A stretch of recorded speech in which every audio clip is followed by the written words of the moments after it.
you started to kind of blow up, you know, on the scene and everything. Well, I ended up meeting MC Assault, not to cut you off. No, go ahead. Yeah, you end up meeting MC Assault. Yeah, you know. And actually I met, shouts out to Freddy B, who was the main Oomp Camp producer who made all the ATL hoes and the Intoxicated songs and all that, all Intoxicated stuff. I ride with some players on down the line. I met Fred on the MARTA. I was in college. I was at Atlanta College of Art, which is now SCAD. And I was on the MARTA and I had a 808 drum machine, a rolling 808 drum machine. Wow. Boys and girls, that's where you make beats back then. You don't have to have somewhere. And that's what Troy talked about. He said, I bought this beat machine, about big as a calculator. Yeah. Calculator. He was more, that was a couple of years. Yeah, that was a couple of years later. So I met Freddy B on the MARTA and he was like, man, you know how to use that? I was like, no, I don't know how to use it, but I was trying to figure it out. He's like, man, my partner want to get a DJ and we trying to take down the J Team, who was obviously the biggest mixtape folks during that time. Yeah. The J Team, shouts out to Elwood J, Smurf, Kizzy. They was running. They was running Georgia. I was just about to definitely the Eastside. So I was like, cool. I met up with MC Assault. He was like, yeah, bro, we gonna do this, go to the top of the mountain and make the biggest mixtapes in the world. I was like, cool, whatever, let's just go. And yeah, man, that's when, you know, things started changing. You know, I got with Assault and we started making these mixtapes because you gotta realize back then, hip hop and rap music wasn't on the radio. No. So my mixtapes became that. It was basically like a street Bible. We played everything. We broke everybody to music.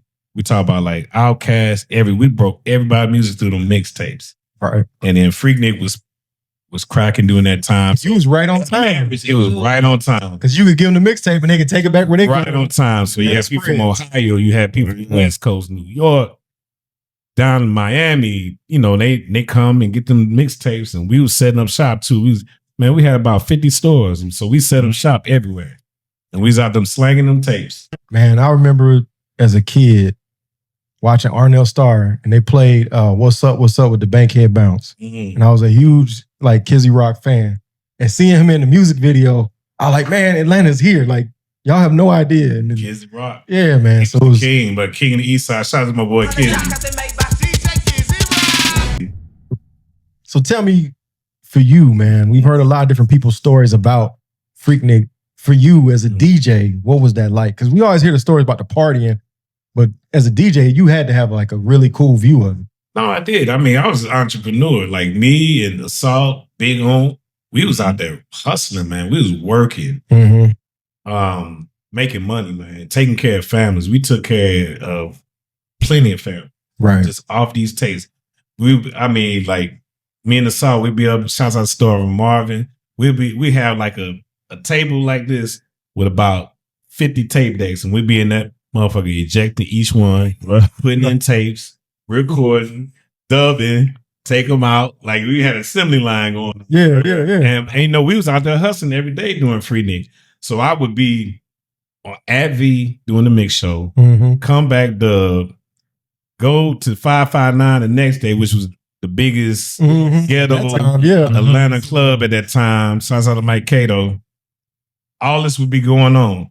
And then we go to Lakewood and set up a booth and sell a tape. So we was doing this. Because Lakewood, you right in the middle of the store. Right in the middle of it. And this was Sunday through Sunday.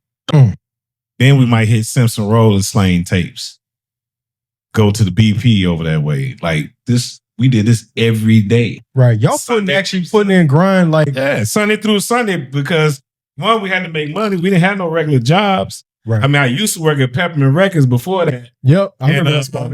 But then Assault was like, man, he's like, he hit Oompo like, man, we need Jelly, man. He fired, man. He don't need to work at no Peppermint Records. We need to get him some money or something. And we end up all getting together, man. And the rest is history. Yeah. No, I was at the one in the West End. West End, okay. Yeah. So when I hear that, I hear like, it makes me think of like P and guys like that and Too Short that sold tapes out the trunk of the car. Yeah. And I think that you saw something different that kind of like New York artists were already getting in DJs, right?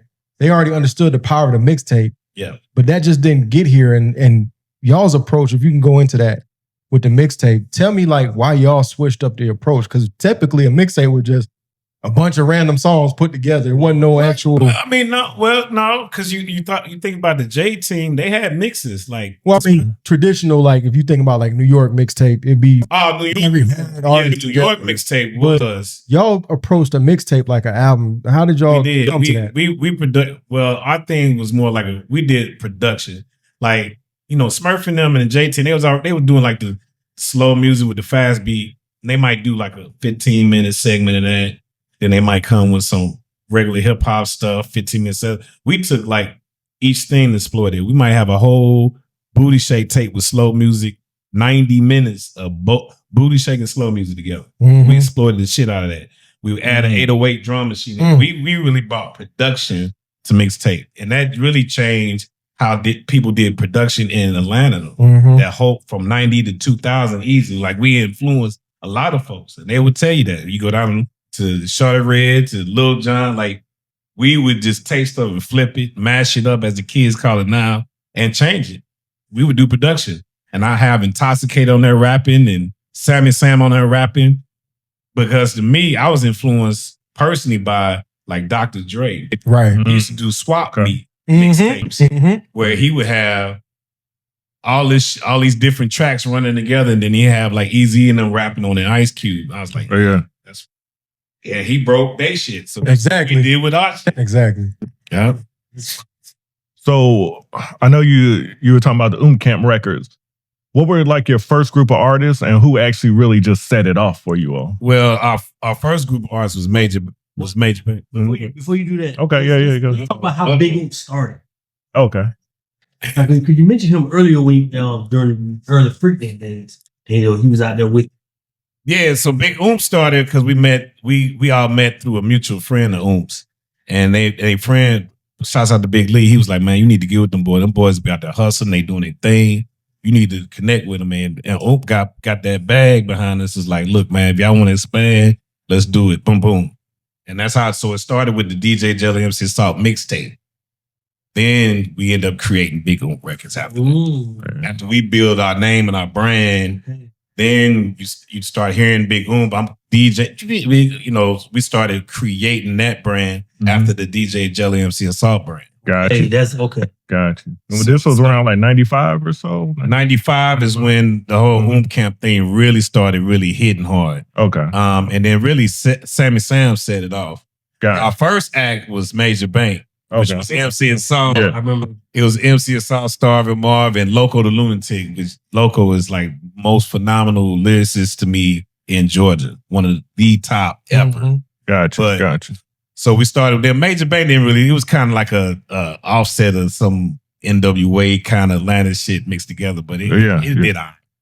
But Sammy Sam really got down. Niggas know what it is. Yeah. Sam came with it, and it was like, oh, this is for real. Mm-hmm. And that was favorite rapper. Gotcha. Had to have. So it Yeah, was Sammy Sam take me back to Nike. Sam, man, Sam, it was a rap after Sam, man. Shouts out to Sam, the Hitman. Sam. Legend. Like, when you think of legends in Atlanta, Kilo, Sammy Sam. Yeah, big time. Big time. Yeah. So, all right. So Sam takes off. Y'all don't kick the door in. What do you feel like took the roof off of it? Because I know what I think took the roof off of the Oomp Camp. Yeah, I know what I feel. Nationally or just pick. Period. Like the city, and then of course it started to spread. I mean, with the city, I would say to me is when we end up connecting with Troy and Baby D shit that started really hitting hard with the Eastside West. Right. That's what I was gonna say. Yeah. And then we doing features back and forth with Troy, Intoxicated, Baby D, like all that energy right there.